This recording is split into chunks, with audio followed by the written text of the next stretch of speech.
The grand, imposing mansion stood as a silent sentinel against the encroaching twilight, its ornate facade a testament to a bygone era of opulence. Within its echoing halls, Arthur, a man whose wealth could buy almost anything but peace, drifted like a ghost. He was a millionaire, yes, but one whose world had shrunk to the confines of memory and regret since the day his beloved wife, Eleanor, had taken her last breath. Her absence wasn't just a void, it was a gaping wound, a constant ache that permeated every corner of his once vibrant life. He often found himself wandering through the sprawling rooms, each object a painful reminder of a shared past. The antique piano, now dust-covered and silent, had once resonated with Eleanor's joyful melodies. The sprawling library, filled with first editions, had been their sanctuary, a place where they'd spent countless evenings, lost in conversation and quiet companionship. Now, only the hushed whispers of his own footsteps accompanied him, a stark contrast to the lively laughter and warm embraces that had once filled these spaces. The mansion, once a home brimming with love, had become a mausoleum, a gilded cage for his sorrow. A vivid flashback would sometimes pierce the veil of his melancholic present, Eleanor, radiant in a summer dress, tending to her rose garden, her smile as bright as the morning sun.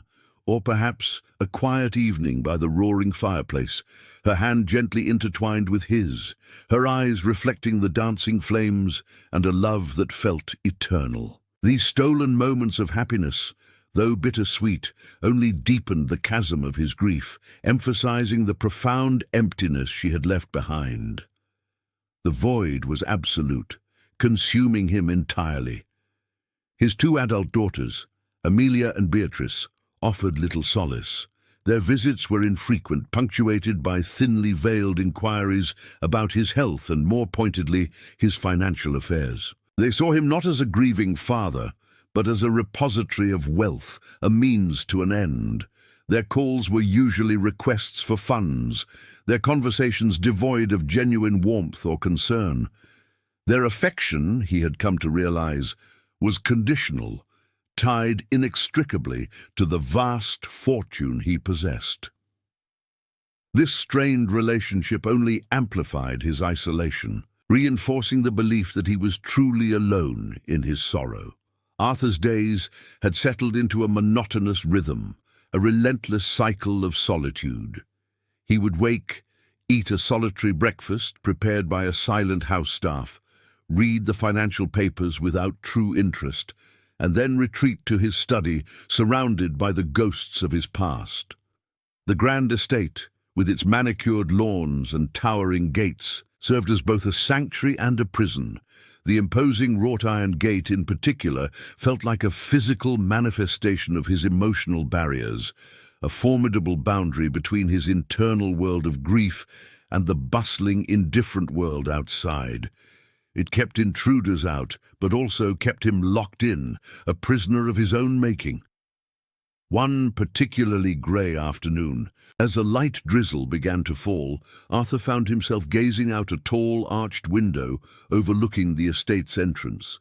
His eyes, usually clouded with a distant sadness, suddenly sharpened. There, just outside the formidable gate, lay a figure. It was indistinct at first, a crumpled heap against the ornate ironwork, but unmistakably human. A jolt, sharp and unexpected, pierced through his usual detachment. His initial thought, a cynical reflex born of years of dealing with solicitors and opportunistic strangers, was one of annoyance. Another beggar, perhaps, or worse, a trick.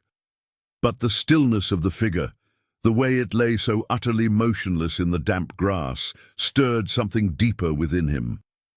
It was a flicker of human concern, a tiny spark in the vast emptiness of his heart. It was a feeling he hadn't experienced in what felt like an eternity, a nascent curiosity that challenged his carefully constructed walls of indifference. He hesitated, a silent battle raging within him. To ignore it would be easy, to retreat back into the comforting numbness of his grief. But something, An almost imperceptible pull urged him forward. This unexpected sight, this disruption to his meticulously monotonous routine, felt like a summons. With a deep, almost involuntary sigh, Arthur decided to investigate. He would break his routine just this once. As he moved towards the grand oak doors, a strange sensation washed over him, a premonition, perhaps, that this simple act of curiosity would irrevocably alter the carefully curated landscape of his solitary existence. A sense of impending change, a disruption to his carefully managed sorrow, hung heavy in the air. The heavy oak doors creaked open, a sound Arthur rarely heard, usually reserved for the arrival of his daughters or the departure of his staff. He stepped out into the cool, damp air, the drizzle now a persistent patter against his expensive suit. His gaze was fixed on the figure by the gate, a sense of trepidation mingling with that nascent curiosity. As he drew closer, the details became starkly apparent. The figure was indeed a young woman, lying prone on the wet grass, her body curled defensively, as if bracing against an unseen blow. Her clothes, though clean, were simple and worn, a stark contrast to the opulent surroundings of his estate. A thin, threadbare cardigan offered little protection against the chill. He stopped a few feet away, observing her. Her face was pale, almost translucent, framed by damp, dark hair that clung to her forehead. A small, inexpensive handbag lay discarded beside her, its contents spilling slightly. A crumpled tissue, a worn wallet, and a child's drawing, crudely colored but vibrant. It was then that a wave of something beyond annoyance or suspicion washed over him. It was concern, raw and undeniable. This was no opportunist. This was someone in distress, utterly vulnerable. He noticed the faint rhythmic rise and fall of her chest, a small comfort amidst the disquiet. He crouched down, his knees protesting slightly, and gently touched her shoulder. Her skin was cool to the touch. "Hello," he murmured, his voice rough from disuse. There was no response. A flicker of panic, an unfamiliar sensation, tightened his chest.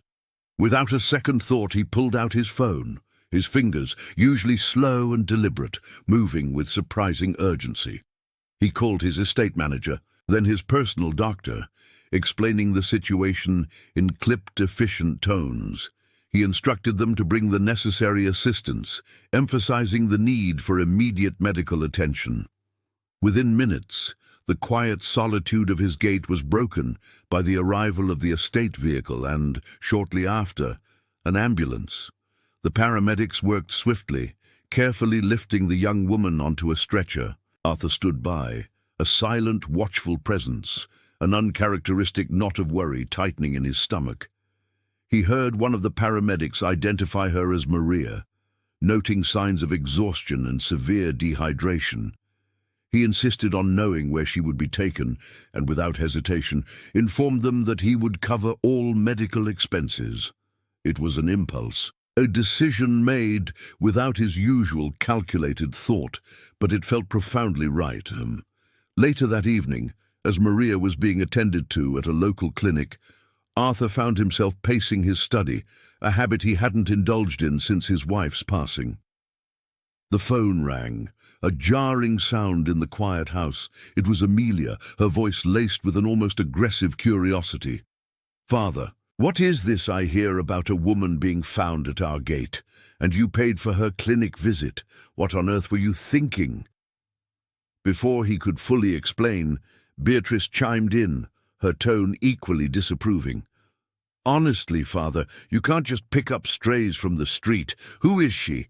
What if she's a con artist? You know how vulnerable you are." Arthur's jaw tightened. "She was unconscious. Beatrice, she needed help."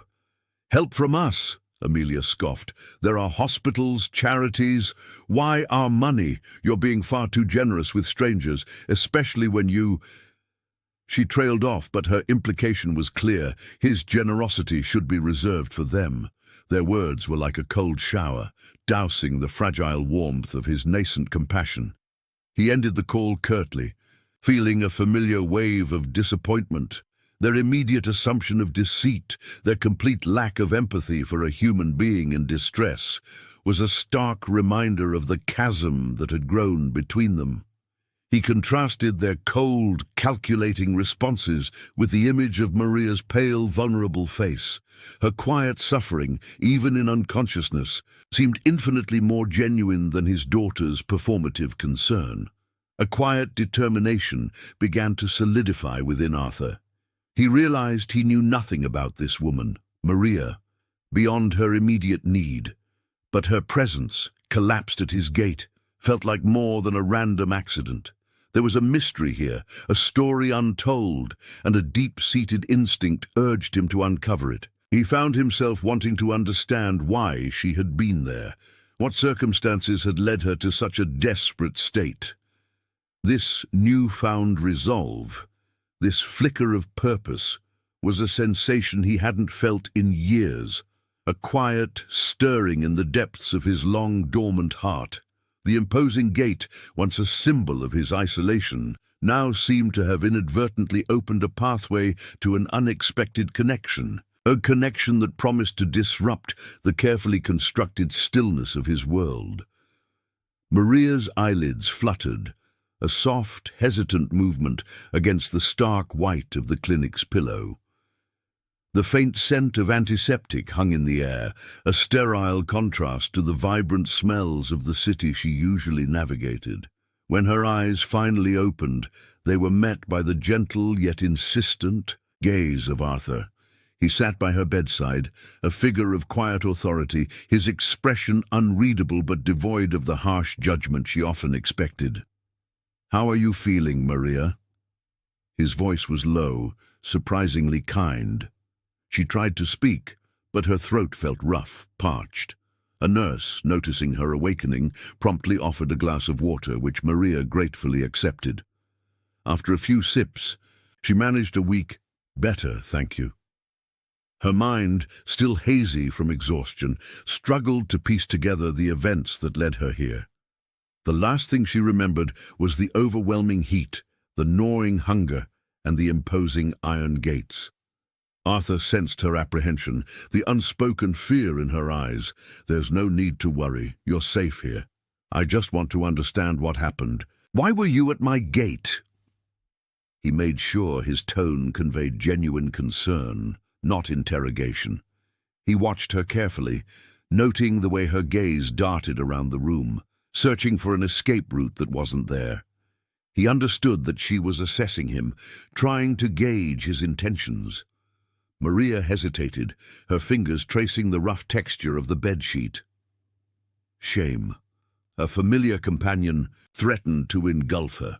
How could she explain the desperation that had driven her to such a measure? The humiliation of admitting her poverty to a man of such obvious wealth was almost unbearable. I was looking for work," she finally confessed, her voice barely a whisper. "Any kind of work. I heard your mansion sometimes needed help." Arthur nodded slowly, encouraging her to continue. He could see the struggle in her eyes, the raw vulnerability laid bare. With a deep breath, Maria began to unravel her story, each word a testament to her resilience in the face of relentless hardship. She was a single mother, her young son, Matteo, her entire world. Her cleaning job, a lifeline, had been abruptly terminated 2 weeks prior when the company downsized. The news had hit her like a physical blow. Without that income, the small apartment she rented became an immediate threat. Eviction notices had started piling up, each one a fresh stab of fear. She had knocked on countless doors, scoured job boards, but the city, it seemed, had no place for a single mother with no advanced skills and a child to care for. "I tried everything," she explained, her voice gaining a fragile strength. "I sold what little I had. I skipped meals so Matteo could eat. I walked for hours, looking for any opportunity." Her eyes welled up, but she blinked back the tears with fierce determination. "I saw your mansion, Mr. Arthur, and it was so grand. I thought perhaps a place like that would have need of someone, even for a few hours. I just needed enough to keep a roof over Matteo's head." As Maria spoke, Arthur felt a profound pang of guilt. Here was a woman fighting tooth and nail for her child's survival, while he lived in a sprawling mansion surrounded by opulence, drowning in his own self-pity. The stark contrast between their lives was a chasm he had never truly acknowledged. His own grief, while real, suddenly seemed like a luxurious indulgence compared to Maria's everyday battle for existence. He realized that for too long his world had shrunk to the confines of his own suffering, blinding him to the struggles of others. A growing sense of responsibility, a feeling he hadn't experienced in years, began to stir within him. It wasn't pity, but a recognition of shared humanity, a desire to alleviate the crushing burden he now understood Maria carried. He thought of his daughters, their callous disregard for her plight, and a quiet resolve hardened in his heart. "Maria," Arthur said, his voice firm, "I am offering you a job." He watched her face, seeing the flicker of disbelief, then hope. "As a housekeeper, full-time, and a small apartment on the estate grounds. So you and Matteo will have a place to stay." Maria stared at him, speechless. The words hung in the air, a lifeline thrown into her ocean of despair. Her eyes, still red-rimmed from unshed tears, now shone with a mixture of shock and overwhelming gratitude. "Mr. Arthur, I don't know what to say." Her voice cracked, the carefully constructed dam of her composure finally breaking. Tears streamed down her face, but these were tears of relief, of a burden finally lifted. "Say yes," Arthur replied, a faint, almost imperceptible smile touching his lips. He had not smiled like that in a very long time. Maria nodded vigorously, unable to form words. The gratitude emanating from her was palpable, a stark and refreshing contrast to the entitled demands and thinly veiled contempt he had grown accustomed to from his own daughters. In that moment, Arthur knew he had made the right decision. This wasn't just about offering a job. It was about offering a second chance, not just to Maria, but perhaps to himself as well. The grand old mansion, once a monument to his sorrow, was about to welcome new life, a new purpose, and a new, unexpected chapter. Maria began her work at the mansion, and with her arrival, a subtle, almost imperceptible shift occurred within the grand, somber halls. Her presence was like a gentle breeze, stirring dust from forgotten corners and breathing a quiet new energy into the oppressive stillness that had long pervaded Arthur's home. She moved with a purpose, her steps light yet deliberate, her hands capable and efficient. The tasks she undertook were performed not merely as duties, but with a quiet dedication that spoke volumes of her character. Arthur, from the periphery of his study or the vast, echoing dining room, often observed her. He noticed the meticulous care with which she polished the antique furniture, the way she arranged fresh flowers, a small touch that brought a surprising splash of color to the otherwise muted decor. He saw her interact with the existing staff, the few loyal retainers who had endured his years of melancholic isolation. She greeted them with genuine warmth, her humility a stark contrast to the distant formality that usually characterized the mansion's atmosphere. She listened attentively when the head butler, Mr. Jenkins, explained the intricacies of the estate's routines, absorbing every detail with an eagerness that impressed even the most seasoned members of the household. There was no pretense in Maria, no false airs, only a quiet strength and an unwavering commitment to her work. Slowly, almost imperceptibly, the mansion began to shed its skin of sorrow. The sterile silence that had once defined it gave way to the faint hum of activity, the occasional soft melody Maria hummed as she worked, or the distant reassuring sound of a vacuum cleaner. It no longer felt like a mausoleum for Arthur's departed happiness, but rather a place where life, however tentatively, was beginning to bloom once more. Arthur found himself drawn to these small changes, to the quiet resilience Maria exuded. He started initiating conversations, initially brief and formal, but gradually deepening as he found himself opening up in ways he hadn't in years. He learned about her aspirations for Matteo, her hopes for a better future, the simple joys she found amidst her struggles. He spoke of his late wife, Elizabeth, not with the crushing weight of grief he usually carried, but with a newfound tenderness, sharing anecdotes and memories that had long been locked away. Maria listened, truly listened, her eyes reflecting a genuine empathy that soothed a part of his soul he thought was irrevocably scarred. She didn't offer platitudes or empty reassurances. Instead, her quiet understanding created a space where his grief felt acknowledged, not judged. This growing bond between them was founded on mutual respect and a shared humanity. Arthur, for the first time since Elizabeth's passing, felt a glimmer of connection, a sense of being truly seen and heard. Maria, in turn, found in Arthur a kindness and generosity that transcended his wealth, a man who saw past her circumstances to her inherent worth. Then, inevitably, Amelia and Beatrice paid one of their infrequent visits. They swept into the mansion, their expensive clothing and air of self-importance clashing jarringly with the newfound, albeit subtle, tranquility. Their eyes, sharp and calculating, immediately registered Maria's presence. She was in the drawing room, meticulously dusting a collection of antique porcelain figurines, her back to the door. "Father, darling," Amelia exclaimed, her voice a little too loud, a little too saccharine. "What is this? A new acquisition?" Her tone dripped with thinly veiled contempt, her gaze raking over Maria's simple uniform. Beatrice, ever the more direct of the two, simply raised an eyebrow, a smirk playing on her lips. Maria turned, her expression composed, a polite smile gracing her lips. "Good afternoon, Miss Amelia, Miss Beatrice," she said, her voice soft but clear.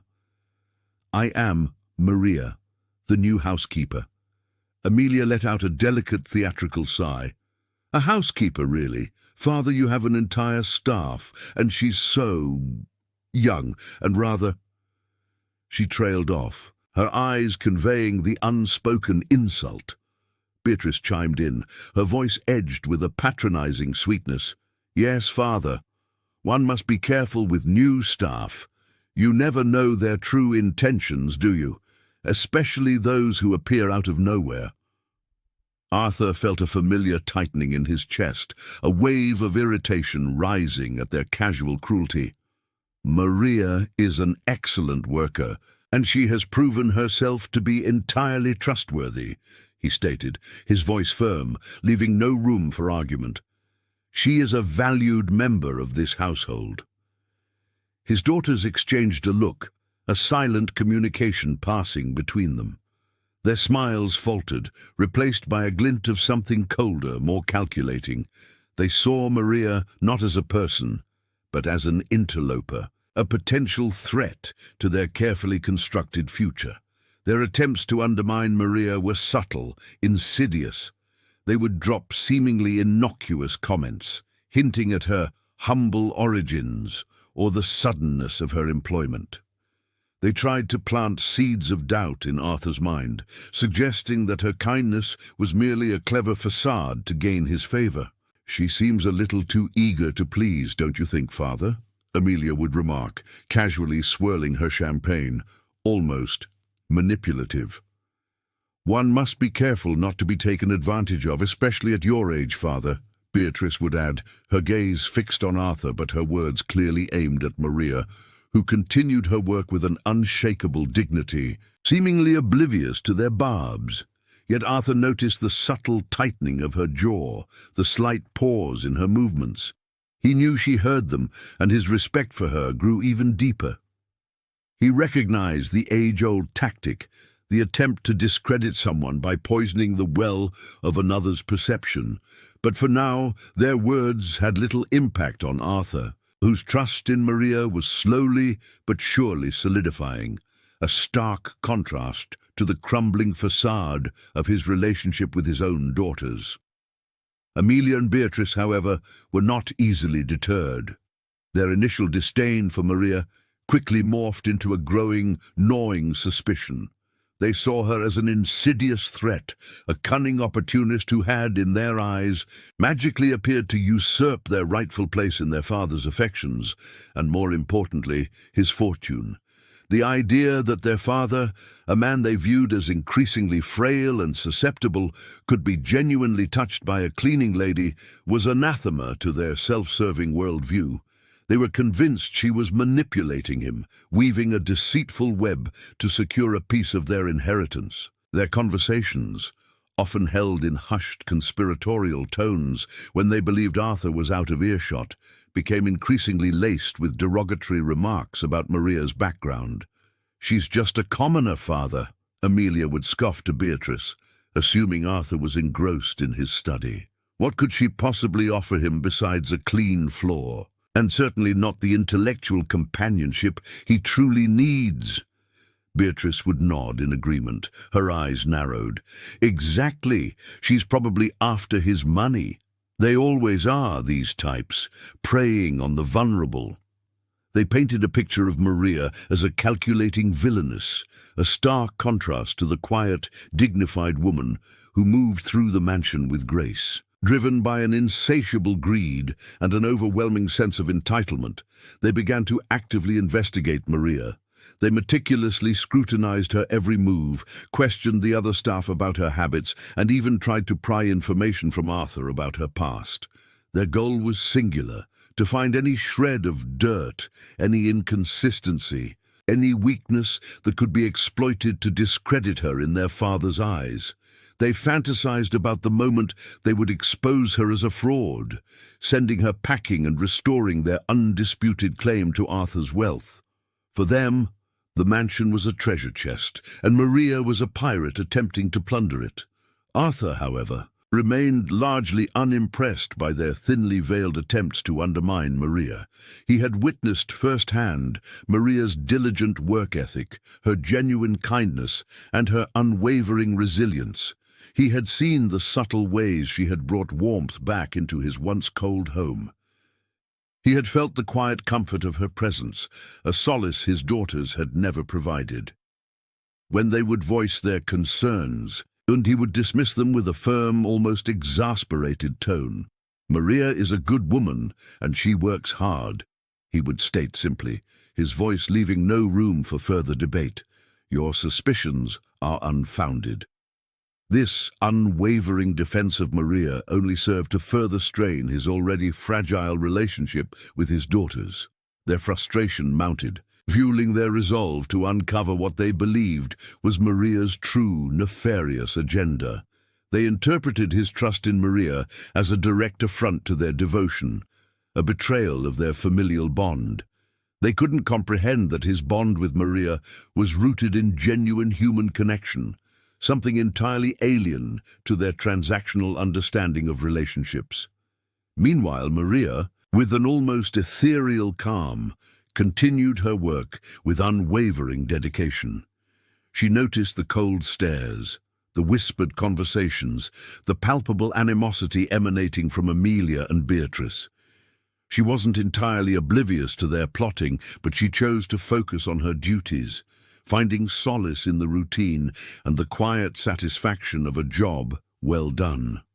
She had endured hardship before, and the petty machinations of two spoiled women seemed almost trivial in comparison to the struggles she had overcome.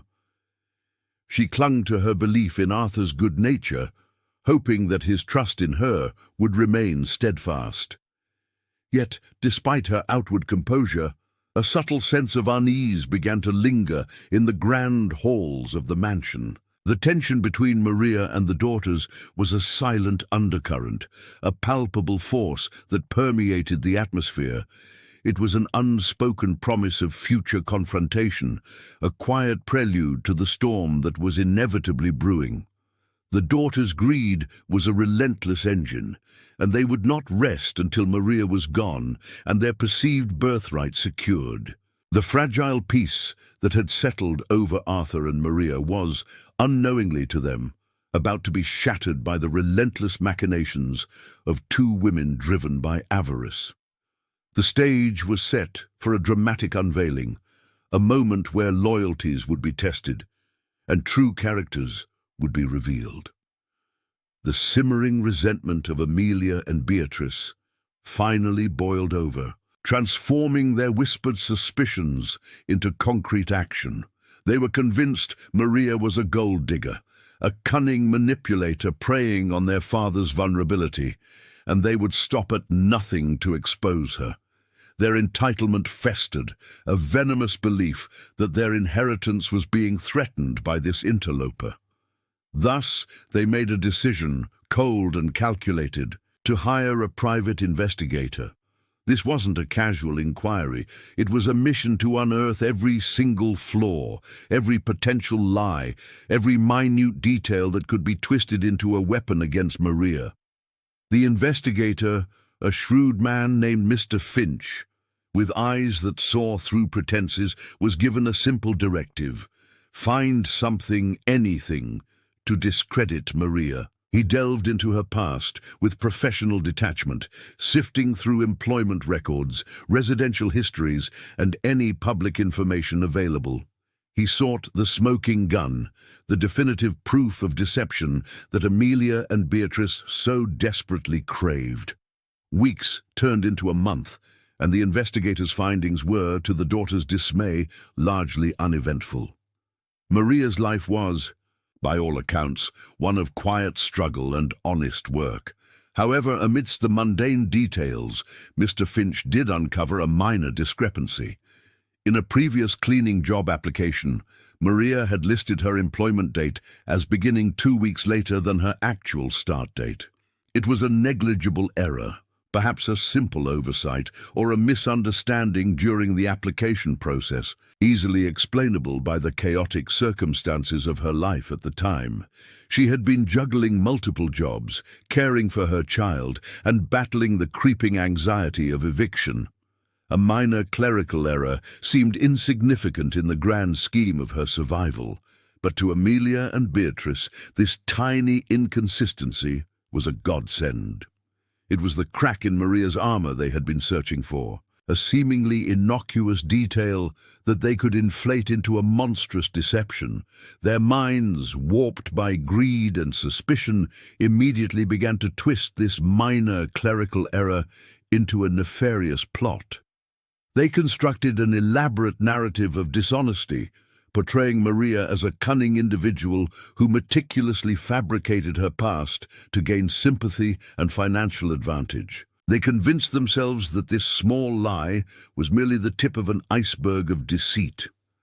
Armed with this evidence, which they presented with theatrical gravitas, they confronted Arthur. The scene unfolded in Arthur's study, a room usually reserved for quiet contemplation. Amelia, holding a neatly organized folder, spoke first, her voice dripping with feigned concern. "Father, we've done some digging, and what we've found is deeply disturbing. It seems Maria isn't quite as honest as she appears." Beatrice then chimed in, her expression a mask of manufactured sadness. "We told you something felt off, didn't we? She's been lying to you."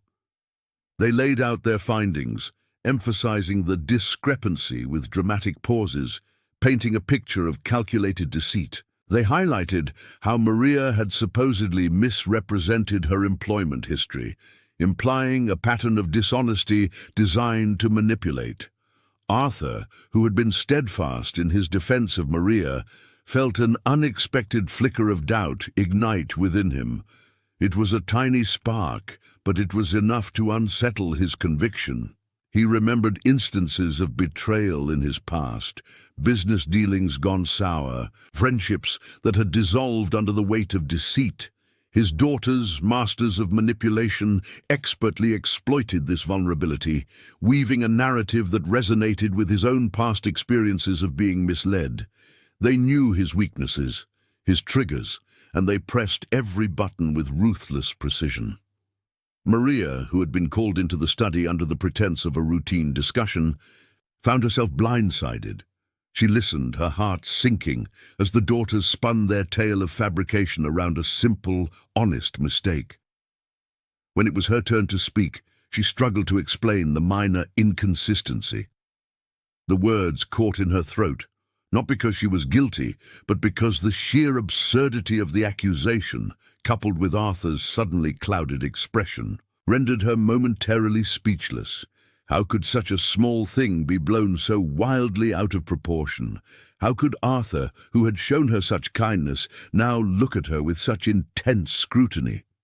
The atmosphere in the study became thick with unspoken accusations and simmering distrust. Arthur's initial defensiveness had given way to a palpable tension. His eyes, once full of warmth and understanding when they looked at Maria, now held a hint of suspicion, a flicker of uncertainty. The daughters had succeeded in planting the seed of doubt, and it had taken root in the fertile ground of Arthur's past disappointments. Maria felt a cold dread creep over her, realizing that the fragile trust she had painstakingly built with Arthur was now severely shaken. The quiet calm of the mansion had been shattered, replaced by an uncomfortable silence that spoke volumes of betrayal and impending conflict. The stage was set for a dramatic and painful confrontation, one that would force Arthur to choose between the perceived loyalty of his blood and the genuine kindness of a stranger. Arthur, his jaw tight, turned his gaze from his daughters to Maria. His voice, usually calm and measured, was now edged with a demand for answers. "Maria, I need a full explanation. What is the truth about your employment history?" The suspicion in his tone was unmistakable, a sharp contrast to the gentle inquiries he had made when she lay unconscious at his gate. Maria felt a wave of despair wash over her. She had tried to explain the minor discrepancy earlier, but the daughter's relentless accusations had drowned out her voice. Now, facing Arthur's hardened expression, she felt a profound sense of injustice.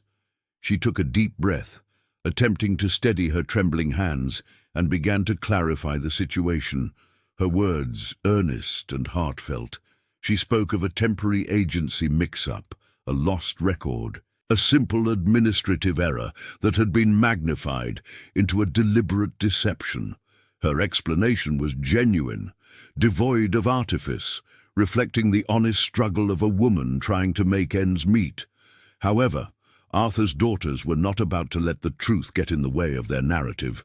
Amelia, with a dismissive wave of her hand, interjected, "Father, can't you see? It's just another excuse. She's clearly trying to manipulate you again."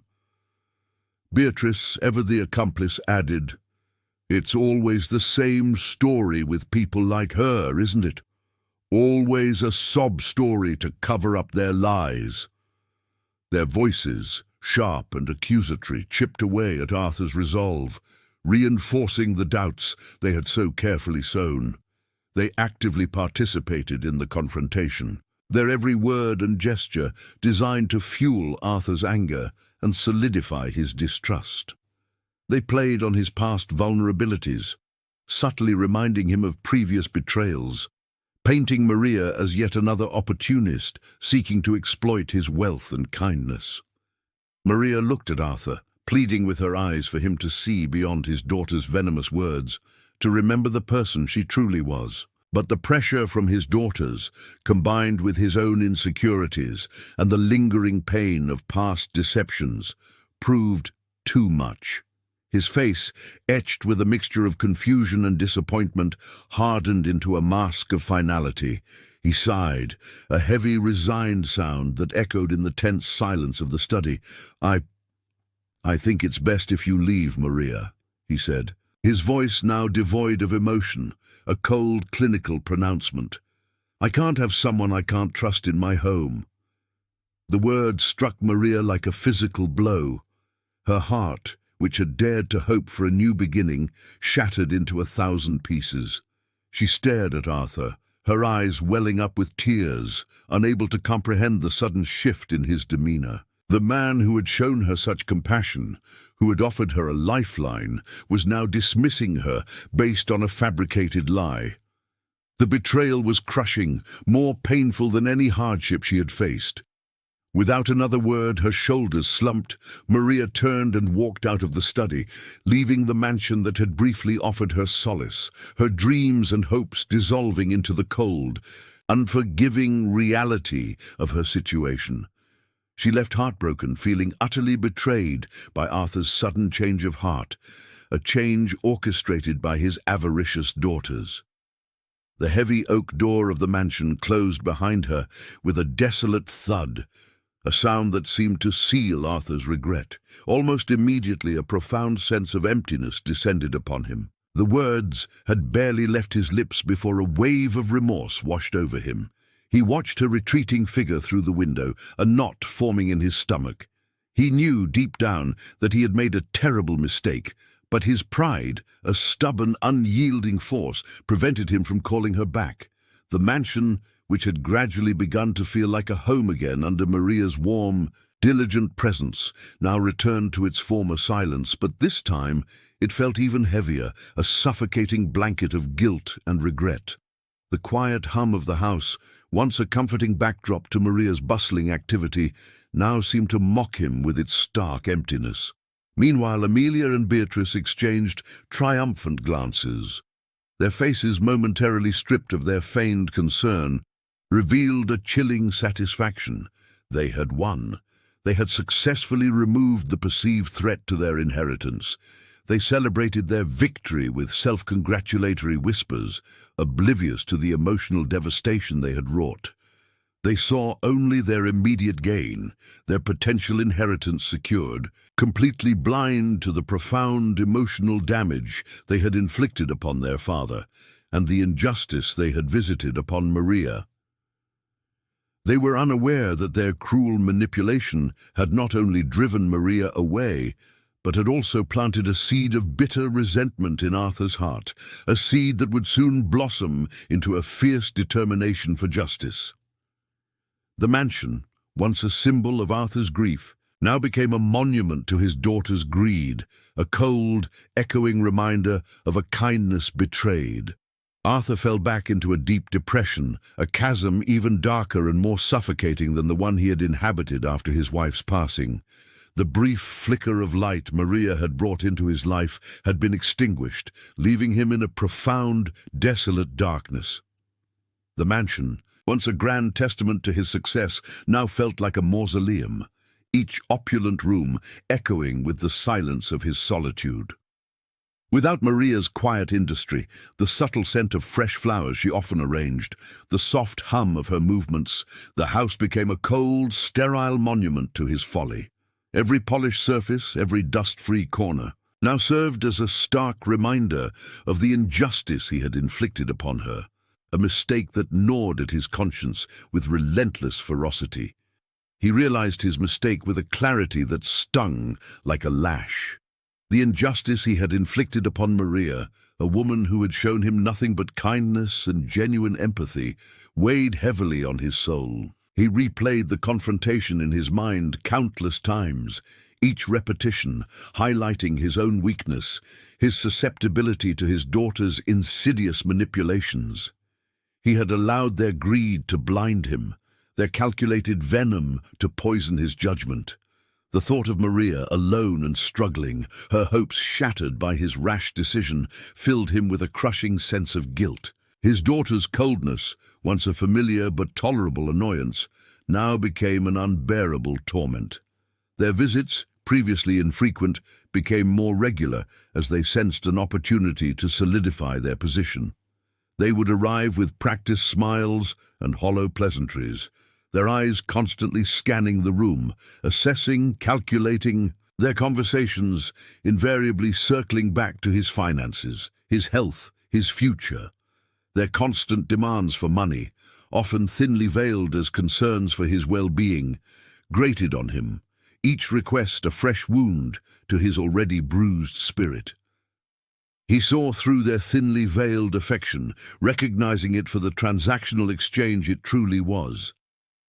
Their presence, far from offering comfort, only intensified his despair, making the mansion feel even more oppressive. He spent hours in his late wife's study, surrounded by her books and photographs, seeking solace in her memory. He would pick up old photo albums, tracing the faded images of her radiant smile, her gentle eyes, her compassionate gaze. He remembered her unwavering kindness, her innate empathy, her ability to see the best in everyone, even when others couldn't. He recalled how she would always champion the underdog, how she would extend a helping hand without a second thought. And as he remembered, a wave of profound shame washed over him. How could he have strayed so far from the values she held dear? How could he have been so cruel to Maria, a woman who embodied so much of his wife's own spirit? The contrast between his wife's benevolence and his daughter's avarice became painfully stark. A growing resentment towards his daughters began to fester within him, a bitter seed taking root in the fertile ground of his regret.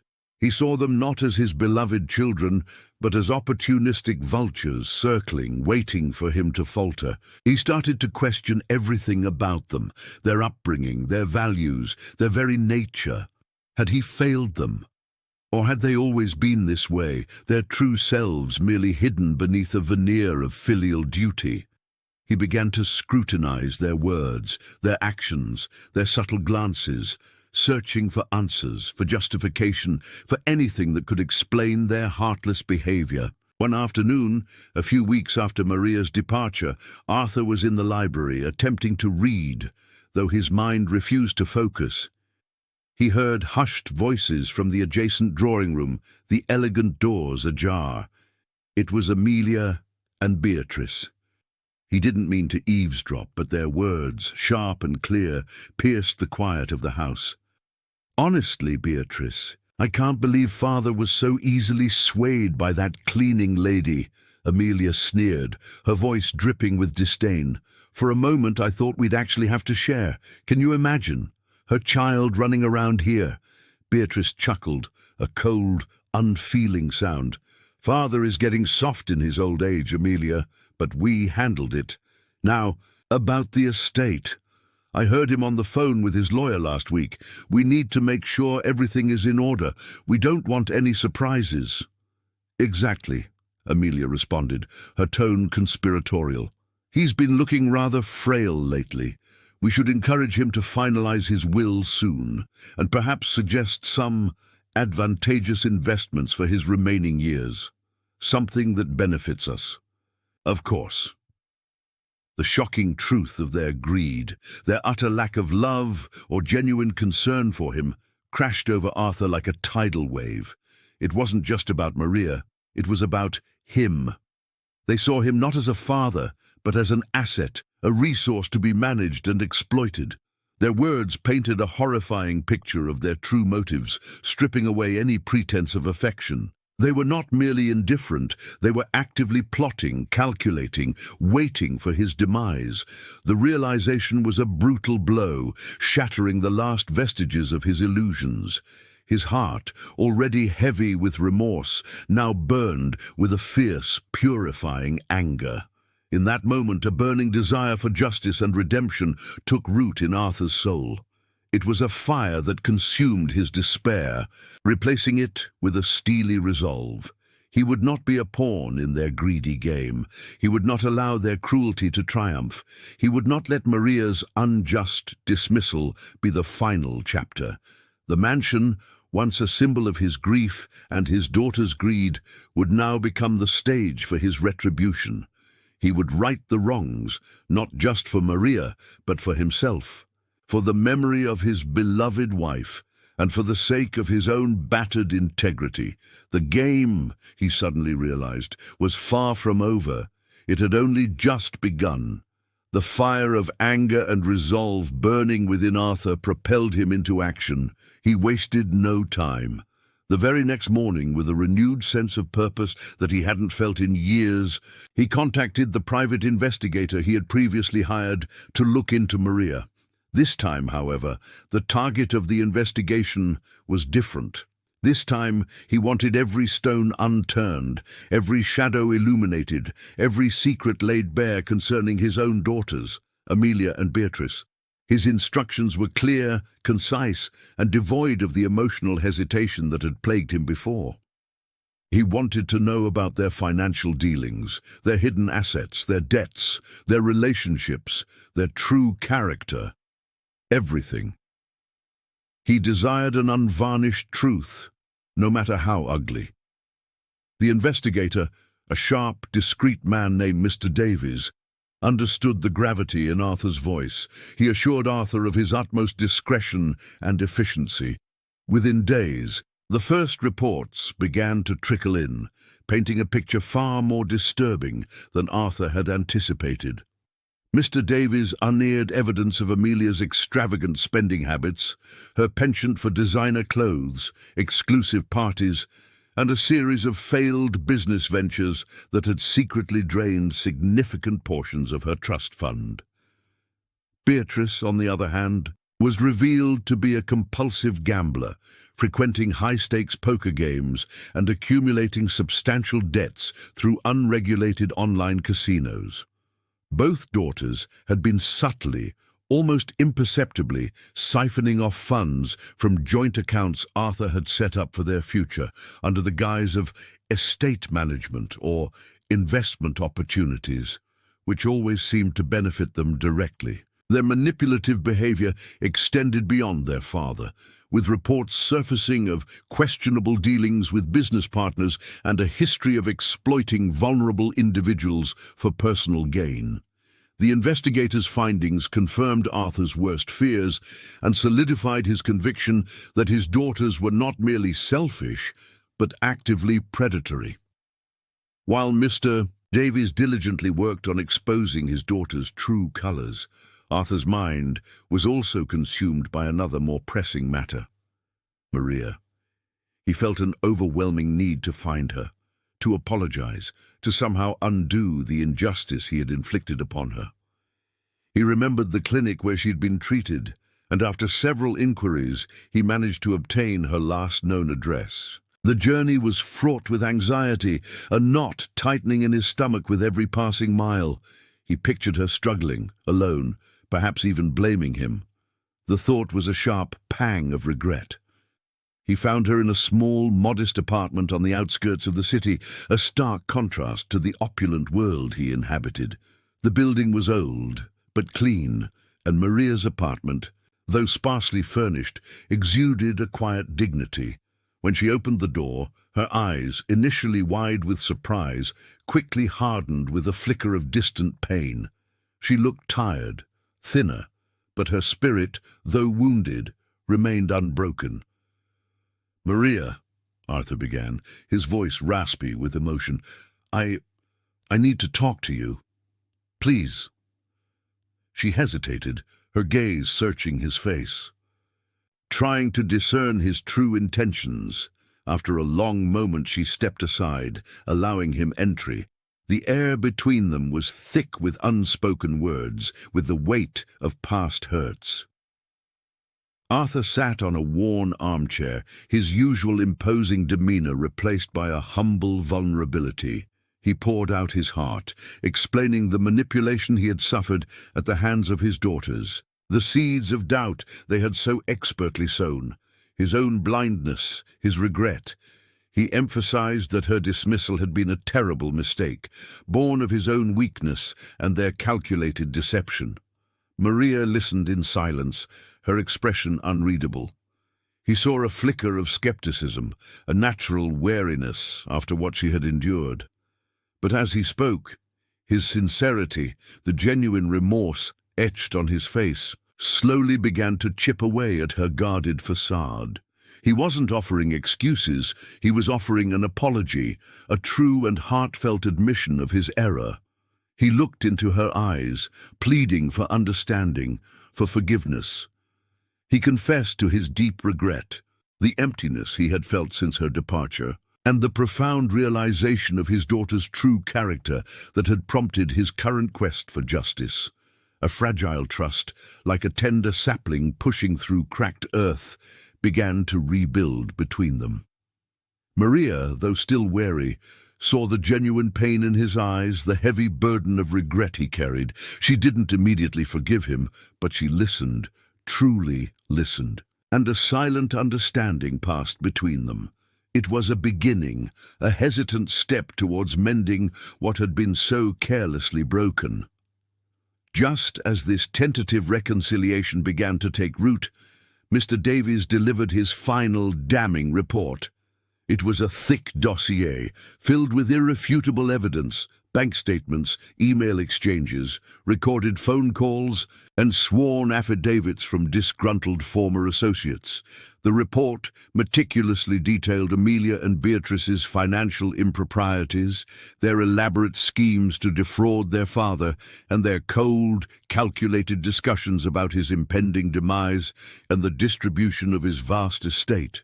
It was a brutal, objective testament to their true character, leaving no room for doubt or denial. Arthur read through it, his face grim, his heart heavy, with a mixture of sorrow and righteous indignation. The truth, finally, was laid bare, undeniable and absolute.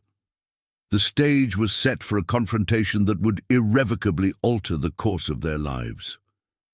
Arthur called a family meeting, the invitation delivered with a stark formality that belied the simmering storm beneath. Amelia and Beatrice arrived at the mansion, their usual air of entitled confidence slightly ruffled by the unusual summons.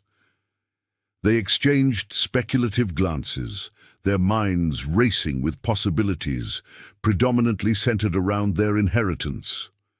They had assumed this would be the long-awaited moment when Arthur would finally lay out his plans for the distribution of his wealth, perhaps even an early disbursement. Their expressions were a careful blend of feigned concern and thinly veiled eagerness, rehearsed for a lifetime of such occasions. As they entered the grand drawing room, their smiles faltered. Maria was there, standing beside Arthur, her presence a silent yet powerful challenge to their expectations.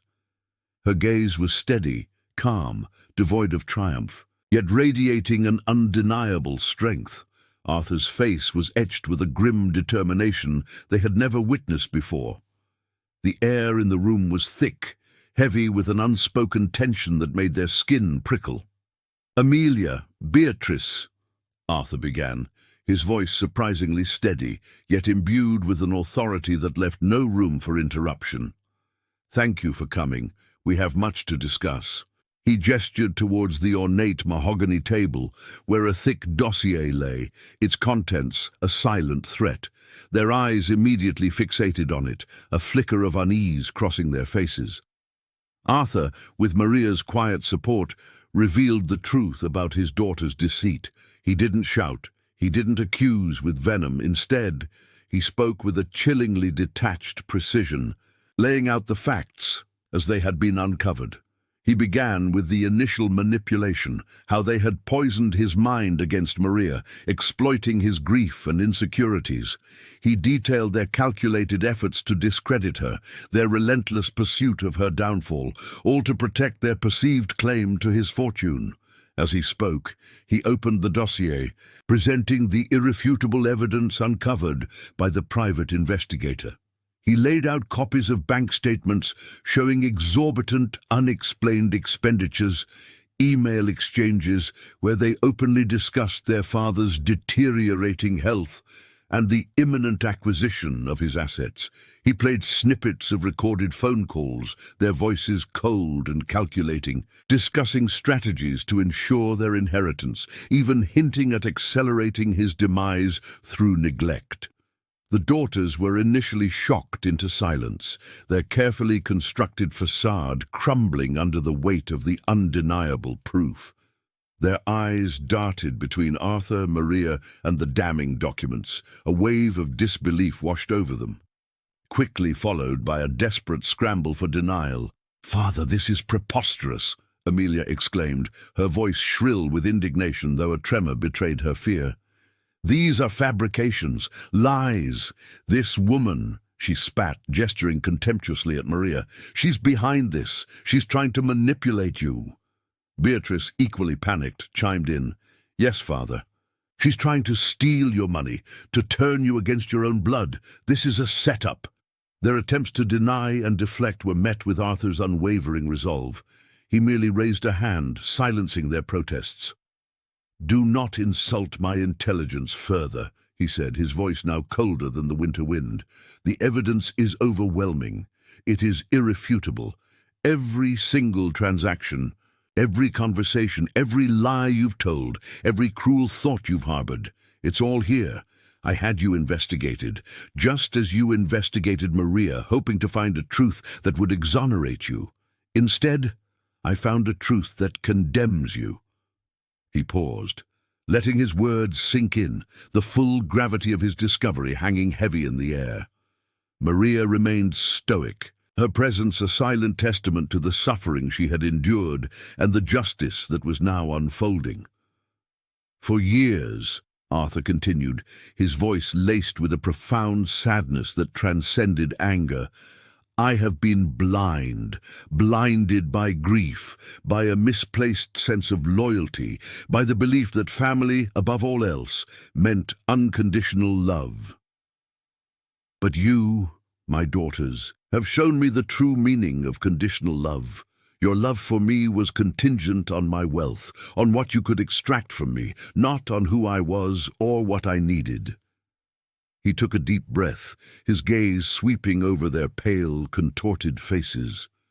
"Therefore," he announced, his voice echoing with the finality of a gavel striking wood, "I have made a decision that I assure you has been made with a clear mind and a heavy heart." He looked directly at them, his eyes holding no trace of their former affection. "I am disinheriting you both. Completely." The words hung in the air, a death knell to their avaricious dreams. Amelia gasped, a choked sound of outrage and disbelief. Beatrice's face went white, her jaw dropping open in shock. Their carefully constructed world, built on the expectation of inherited millions, shattered around them. You can't," Amelia shrieked, her composure utterly gone. "We are your daughters, your flesh and blood." "You will regret this, father," Beatrice cried, tears of fury, not sorrow, streaming down her face. "You will be alone. This woman will take everything." Their emotional outburst was a chaotic mix of anger, disbelief, and raw, primal fear. They railed against him, against Maria, against the injustice they felt, oblivious to the years of injustice they had inflicted.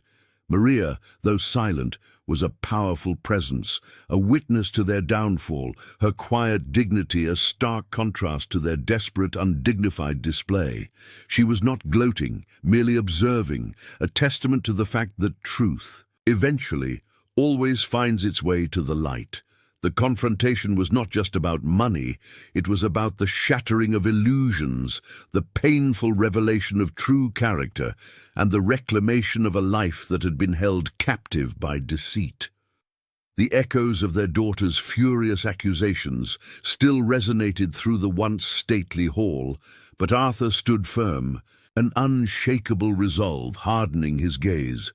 The painful confrontation had been a necessary amputation, severing the toxic ties that had bound him to a distorted version of family. With the truth laid bare, a profound sense of liberation began to settle over him, replacing the suffocating weight of grief and manipulation. He had faced the ugliness head-on, and now a path to genuine peace lay before him. The very next day, Arthur, with a clarity he hadn't known in years, formally changed his will. The meticulous legal documents, once a testament to his lineage, were now rewritten to reflect a truer sense of justice and compassion. The bulk of his substantial estate, the fortune that had fueled his daughter's avarice, was now designated for various charitable causes, organizations dedicated to helping those in genuine need, those who truly valued human kindness over material gain. It was a powerful statement, a final, unequivocal rejection of the greed that had nearly consumed his life. But Arthur's act of redemption extended beyond abstract philanthropy. A significant portion of his wealth, an amount that would ensure security and opportunity, was specifically bequeathed to Maria and her child. It was not charity, he insisted, but a recognition of her unwavering integrity, her quiet strength, and the profound, unintentional healing she had brought into his life. This act was not merely about compensation for past wrongs. It was an investment in a future built on genuine connection and mutual respect. His daughters, Amelia and Beatrice, were left with nothing but the bitter taste of their own greed. The news of their disinheritance reached them swiftly, plunging them into a financial abyss they had never imagined. Their lavish lifestyles, built on the assumption of endless inheritance, crumbled around them. The designer clothes, the exclusive clubs, the risky investments, all became relics of a future that would never materialize. They were left with the harsh reality of their choices, their lives now marked by the very avarice they had so shamelessly embraced. The irony was not lost on Arthur. Their pursuit of wealth had ultimately led to their ruin. For Arthur, however, the days following the legal formalities were filled with a lightness he hadn't experienced since his wife's passing. He felt a profound sense of peace, a quiet closure that settled deep within his soul. The mansion, once a monument to his loneliness, began to shed its somber facade. The silence, previously deafening, now felt like a canvas waiting to be filled with new sounds. He approached Maria with a heartfelt proposal, a genuine request, born not of obligation, but of deep respect and affection. He offered her a permanent position at the mansion, not as a cleaner, a role she had initially sought out of desperation, but as a trusted confidant, a companion, and most importantly, a friend. He envisioned a life where her warmth and wisdom would continue to grace his home, where her presence would banish the last vestiges of his isolation. Maria, her eyes reflecting a mixture of gratitude and cautious optimism, accepted. With her child, she moved into the mansion, and with their arrival, the grand old house truly began to transform. The quiet corridors echoed with the laughter of a child, a sound Arthur hadn't heard in decades. Maria's gentle touch, her practical wisdom, and her boundless empathy breathed new life into every corner. She brought with her not just her belongings, but a vibrant energy that slowly but surely dispelled the shadows of grief and resentment. Arthur found genuine happiness in his new, unconventional family. He watched Maria interact with her child, her face alight with a love so pure and unconditional it resonated deep within his own heart. He found himself rediscovering the simple joys of life, sharing stories, listening to music, and simply being present in the warmth of their company. The mansion, once a symbol of his isolation and a repository of painful memories, gradually became a home filled with love, laughter, and a sense of belonging he had long believed was lost to him forever. His final act of redemption was complete. He had embraced true family values, recognizing that blood ties alone did not define kinship. It was love, respect, and shared humanity that truly forged unbreakable bonds. He had found his true family, not in the ones who shared his DNA, but in the ones who shared his heart. Years melted into a gentle stream, carrying Arthur along a path he once thought impossible. He lived a life now rich with purpose, surrounded by the warmth of genuine affection. The mansion, once a cold, imposing structure, had become a vibrant hub of activity, echoing with the joyous sounds of life. Maria, with her quiet strength and unwavering spirit, thrived. She watched her child grow, nurtured in an environment of stability and unconditional love, a stark contrast to the precarious existence they once faced. The child, now older, saw Arthur not just as an employer or benefactor, but as a beloved grandfather figure, their bond forged in shared laughter and countless stories. The grand old house, once a silent monument to grief and isolation, was now a beacon of hope, a testament to second chances and the transformative power of compassion. Its stately rooms, once filled with the ghosts of the past, now held the vibrant energy of the present. Arthur often found himself wandering through the sun-drenched corridors, a gentle smile gracing his lips as he overheard Maria singing softly while tending to her child, or the child's delighted shrieks echoing from the garden. These were the sounds of a home, a true home, something he had yearned for without even realizing it. The pain of his past, though never entirely forgotten, was now a distant echo, softened by the symphony of his new life.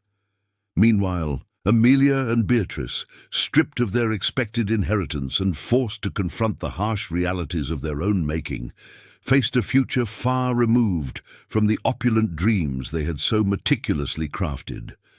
Their lives, once defined by luxury and entitlement, were now marked by the consequences of their insatiable greed. The financial ruin they had scoffed at when it was merely a threat had become their inescapable reality.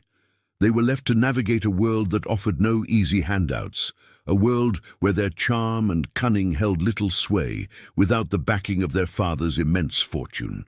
The bitterness and resentment festered within them, a constant reminder of the choices they had made and the love they had so carelessly discarded. They spoke rarely, their conversations brittle and laden with unspoken accusations, each blaming the other for their shared downfall. Their once close, albeit transactional relationship had fractured beyond repair, leaving them isolated in their misery. Arthur's legacy, once destined to be merely that of a wealthy, reclusive industrialist, transformed into something far more profound. It became a story woven with threads of compassion, justice, and the undeniable power of human connection. He had not only found personal redemption, but had also, through his actions, redefined what it meant to be a family.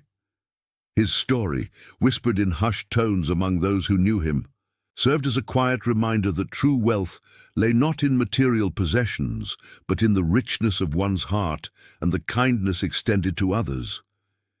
He had proven that even in the darkest corners of despair, a single act of empathy could ignite a flame of transformation, leading to profound happiness and a life lived with genuine purpose. On a particularly balmy afternoon, the mansion's sprawling garden was bathed in golden sunlight. Arthur sat on a wrought-iron bench, a gentle breeze rustling the leaves of the ancient oak tree above him. Beside him, Maria meticulously tended to a vibrant rose bush, her movements graceful and precise. Her child, now a bright and inquisitive youngster, chased butterflies across the manicured lawn, their laughter a pure, unadulterated melody. Arthur watched them, his heart swelling with an emotion so deep, so encompassing, it brought a tear to his eye. He reached out, taking Maria's hand, a silent gesture of gratitude and affection. She smiled, her eyes meeting his, a shared understanding passing between them. The child, having caught a particularly elusive butterfly in their imagination, ran back, collapsing joyfully between them, leaning against Arthur's side. In that moment, a perfect tableau of peace and happiness, Arthur understood. He understood that the greatest treasure he had ever possessed was not his fortune, nor his grand estate, but the profound, unexpected connections he had forged. He had opened his gate, not just to a stranger, but to a new life, a new family, and in doing so, had finally found his way back home. The mansion, once a symbol of his sorrow, was now a living testament to the truth that sometimes the most extraordinary transformations begin with the simplest act of kindness, leading to a happiness more enduring and meaningful than any amount of wealth could ever buy. It was a new beginning, not just for him, but for all, a testament to the enduring power of empathy and the boundless capacity of the human heart to heal and to love.